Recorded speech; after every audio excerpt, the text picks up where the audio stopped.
Okay, so Mark Magnifico Magsayo officially signed with Zupa Boxing Promotions. Ang tanong, ano ba tong Zupa Boxing Promotions?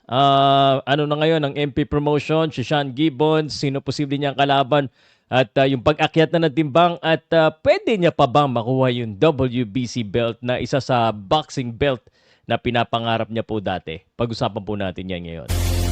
Podcast Sports, the number one independent sports voice of the Philippines. News, bad news, ano ba sa tingin nyo dito? Siyempre sa tingin ko, good news. Mark Magnifico Magsayo, official na po na nag-sign sa Supa Boxing Promotions. Nabasa po natin nung una dito po sa boxingscene.com. Nakasulat ex-featherweight champion Mark Magnifico Magsayo signed with Supa Boxing. At nakasulat din dito na siya po ay mapapalaban sa April 5. So malapit-lapit na yan. So magandang laban at nanood na nga siya ng Supa Boxing event sa Apex. Kasama niya dito si Dana White dito sa photo na pinost niya po sa kanya pong official Facebook page. Pero ito na, pag-usapan na natin maraming gumugulo sa isipan ng mga tao Mark Magnifico Magsayo signs with Supa Boxing. Bakit? I think Supa is the new meta. And talagang Supa is making waves right now. Marami po silang sinasay ng mga galing na boksingero. At isa sa pangarap ko na mag-sign sila ng isang Filipino boxer. At actually, hindi ko lang sinasabi sa inyo I know that Supa is gonna sign a Filipino. And I have a hunch it will be etong si Mark Magnifico Magsayo. Tagal na na-delay ang kanya pong laban na sana sa PBC ay sabi ko mukhang si Mark Magnifico Magsayo masasign at ito na nga confirm. I mean, totoo yan. Nasa GC namin yung mga content creator na sinabi ko ito. Pero at least confirm na ngayon. So, wala na sigurong kakatakot. Okay. So, TBP. Ano nangyayari sa TBP? TBP, I think, is having a little bit of issue, Tank Davis ang isa po sa kanilang bataan. David Benavides is already with Turkey Sheik. Paano na ba yan, Ang dami ngayong mga issue sa mga traditional boxing. Actually, dito ko kinakabahan sa mga traditional boxing kasi Top Rank has no broadcast. Golden Boy may problema, may issue rin sa kanilang headquarters. Itong TGB, parang si Eddie Hearn lang yata namamayagpag ngayon. Pero sa Amerika mukhang malaki ang problema po ng mga tinatawag nating mga OG boxing promotions. Kaya naman I think this is not only an interesting move but a good move para dito kay Mark Magnifico Magsayo. What do we expect when he signs with Supa Boxing? And we expect him to have a lot more fights and a lot more consistency na hindi po nangyayari so far, I think mas maraming mga laban ang gagawin ng Zupa Boxing at ito, pag Zupa Boxing na, talagang mapapalaban siya ng matindi. Talagang yung makakalaban niya, ay mapapalaban talaga siya. I think Zupa Boxing is doing what they're supposed to do. Yung sinasabi nila paglabanin, yung mga magaling versus magaling. And yan na nga, ginagawa na nila, sunod-sunod ng mga events nila. So, I think it's okay, Unang-una, mga nagtatanong ano ngayon, yung sino mga kalaban, sina El Rayo, sina De Los Santos. At kaya pala, nung isang araw kasi kinonfirm ng WBC na pag-akyat na ng 140 pound. Pero sa tingin ko kasi ang Zupa, ini-eliminate nila yung mga super featherweight, yung mga ganon. Kailangan featherweight, lightweight, yung glamour division na tinatawag, yung the original A division, tas wala ring lower division ng Zupa.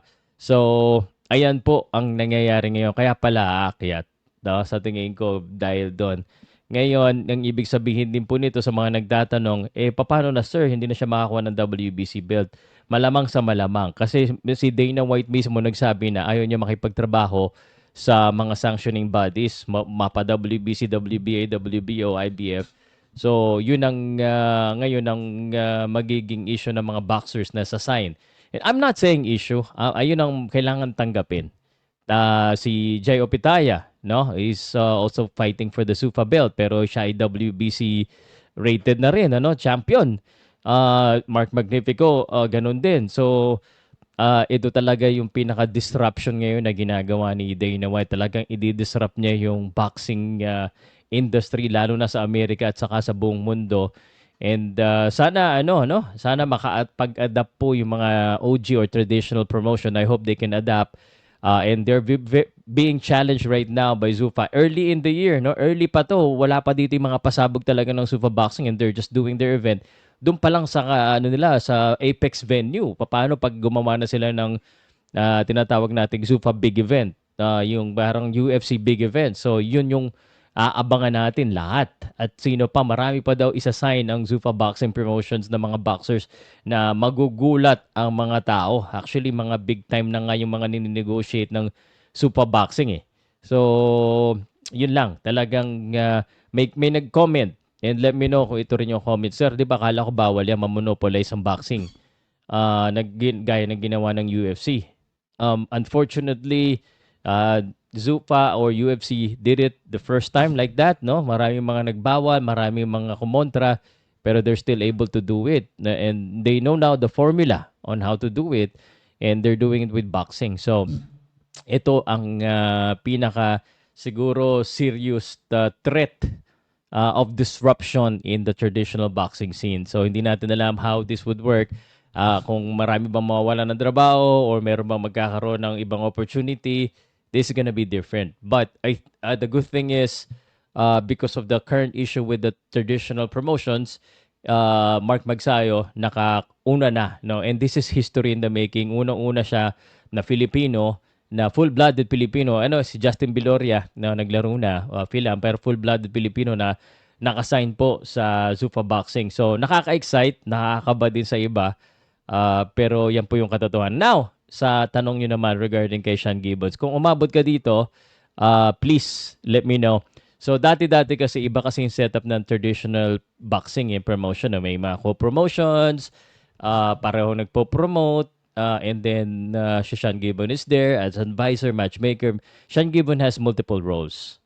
Okay? Multiple roles in boxing. He can do a lot of things.